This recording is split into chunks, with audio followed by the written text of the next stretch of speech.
Ok, je vais te raconter un truc, quelque chose qui m'est arrivé il n'y a pas longtemps. Un moment où j'étais assis sur mon lit, complètement vide, quasiment paralysé, parce que je venais de comprendre un truc qui m'a retourné le cerveau. Et peut-être que ça va être pareil pour toi. Mais avant que je te dise, je te réponds honnêtement à cette question dans ta tête. Est-ce que toi aussi, parfois, tu cherches un sens à ta vie sans le trouver vraiment?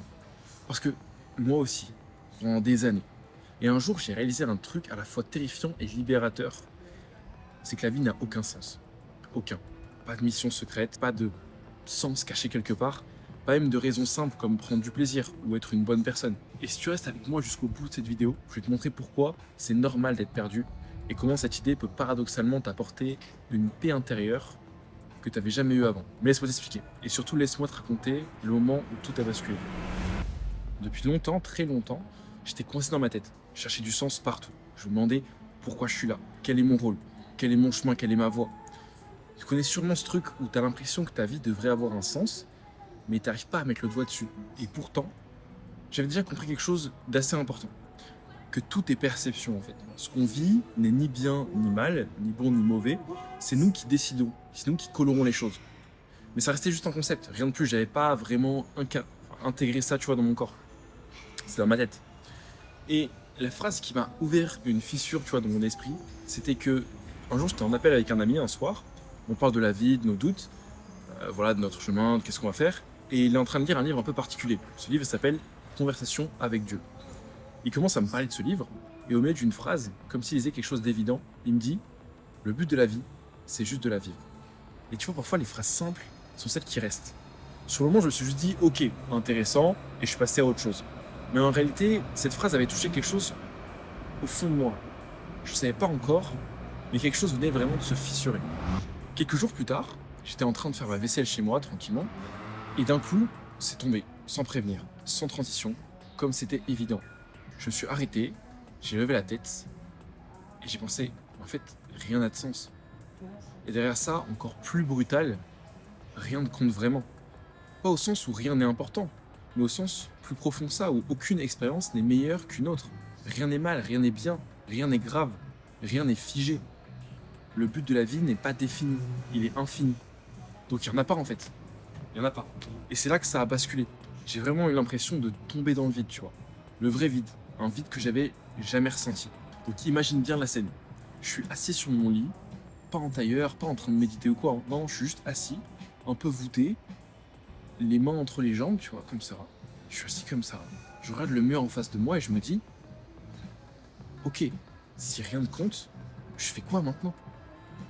Et j'ai senti un vide, tu vois, dans mon ventre, j'ai senti un vide, un froid dans ma poitrine, un silence dans ma tête, tu vois, genre vraiment c'était le vide complet, comme si tout s'était effondré d'un coup. Et je me retrouvais face à un espace immense, sans aucune direction, et pendant 48 heures j'étais perdu, comme ça, vraiment perdu. Le temps était suspendu, j'ai quasiment rien fait, parce que rien ne comptait vraiment. Je me suis couché à 6 heures du matin, sans raison, ou juste parce qu'en fait, ça changeait en fait. J'ai fait une marche de 3 heures, comme ça. Et peut-être que tu sais ce que c'est. Ce moment où tu comprends quelque chose, mais t'aurais préféré jamais y penser en fait. Alors après le choc, j'ai cherché. Pas pour essayer de trouver quelque chose, parce que de toute façon, il n'y avait rien à trouver, mais pour voir s'il y avait quelqu'un d'autre qui avait ressenti ce que j'avais ressenti, qui avait déjà eu ce vertige-là. Et je suis tombé sur un célèbre philosophe français, Albert Camus. Camus dit que l'absurde naît de la rencontre entre notre besoin humain de sens et un monde qui n'en donne aucun. Et là, petit à petit, en regardant des vidéos à ce sujet-là, tout s'est éclairé. Je sais pas si tu connais le mythe de Sisyphe. C'est une vieille histoire grecque qui vient de la mythologie.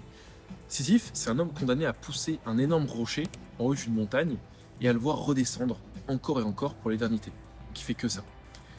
Donc t'imagines, il fait l'effort d'arriver au sommet en poussant le rocher et ça s'effondre. Et il doit recommencer à l'infini, sans raison comme ça. Et en fait, j'ai pensé, mais c'est moi, c'est nous.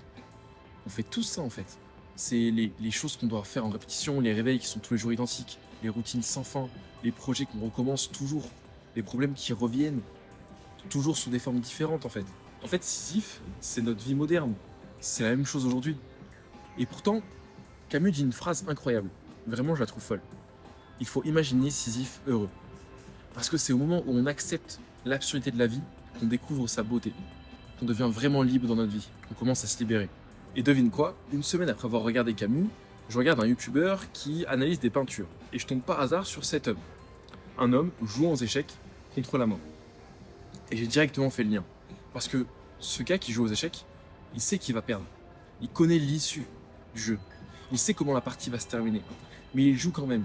Et là, j'ai compris que si j'avais vu cette peinture un an plus tôt, j'aurais sûrement trouvé très belle, mais j'aurais pas vu qu'il y avait une symbolique plus profonde. J'aurais pas compris cette symbolique-là. Alors que maintenant, je voyais ma vie en fait. C'est nos vies à tous. Parce que la beauté n'est pas dans la victoire. Elle est dans le fait de jouer, tout simplement. Et encore plus quand tu sais que la fin est la même pour tout le monde.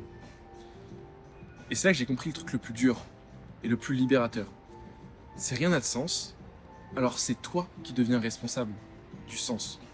Pas la vie, pas Dieu, pas l'univers, pas les gens autour de toi. T'as pas de mission écrite quelque part, donc le seul responsable de ce que tu fais de ta vie, c'est toi. Tu es responsable de ta perception, de ta lecture des événements, de comment tu vis les choses, de l'histoire que tu te racontes à toi-même et que tu es en train de vivre, et de la manière dont tu choisis de vivre ce vide, ce manque de sens, ce vide de sens. Par exemple, c'est pas l'univers qui va te dire quel job tu vas choisir, c'est pas la vie qui va t'expliquer pourquoi tu souffres.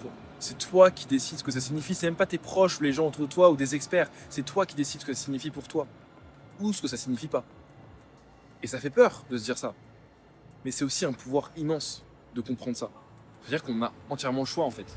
Ok, très concrètement, quelle leçon je tire de cette prise de conscience pour moi à l'heure actuelle? La première chose, c'est d'arrêter de chercher un sens absolu. Il n'existe pas. Donc autant se libérer de cette pression. Ensuite, deuxièmement, c'est revenir à soi, à ce qu'on veut vivre maintenant. Pas demain, qu'est-ce que je veux vivre maintenant? Et troisièmement, comme je le disais dans ma dernière vidéo, on vit dans les histoires qu'on se raconte. Ça compte pour les relations, mais aussi pour tout le reste. Si la vie n'a pas de sens, alors l'histoire que tu choisis de te raconter devient ta manière d'être libre. C'est le choix que tu fais. Et donc ça devient le sens de ta vie. Ton histoire, c'est le sens de ta vie. Et c'est toi qui décides du sens de ta vie, de ton histoire, tu vois. Je te donne un exemple concret. Tu vis une rupture, imaginons. Tu te dis, c'est une expérience, qu'est-ce que j'en tire? Puis tu acceptes que c'est une page qui se tourne. Et c'est toi qui choisis ce que tu écris après. Pour résumer ce que j'ai compris, je dirais, si dans le jeu de la vie, rien ne compte vraiment, alors on est entièrement libre de choisir comment on joue. Je prétends pas avoir tout compris. Parfois, l'absurdité de la vie me dépasse encore. Parfois, le vide revient. Parfois, je me perds en y pensant. Mais aujourd'hui, je sais que si rien ne compte vraiment, alors je suis libre. Je suis libre de vivre, je suis libre de créer, de jouer la partie, de jouer le jeu, même si je perds à la fin. Parce que de toute façon, je perdrai à la fin. Je suis libre d'inventer, d'écrire ce que je veux que ma vie raconte. Et je me suis jamais senti aussi libre. Parce qu'aujourd'hui, je sais qu'il n'y a aucune obligation, aucune direction. Je fais absolument ce que je veux. Et aucune expérience n'est moins bonne qu'une autre. Alors laisse-moi te poser une dernière question. Maintenant que tu sais que rien ne compte vraiment, que tu as compris tout ça, qu'est-ce que tu as envie de vivre? Et si tu veux comprendre comment les histoires que tu te racontes façonnent ta vie et tes relations, j'ai fait une vidéo entière là-dessus. Je te la mets quelque part à l'écran. À toi de jouer. Ciao.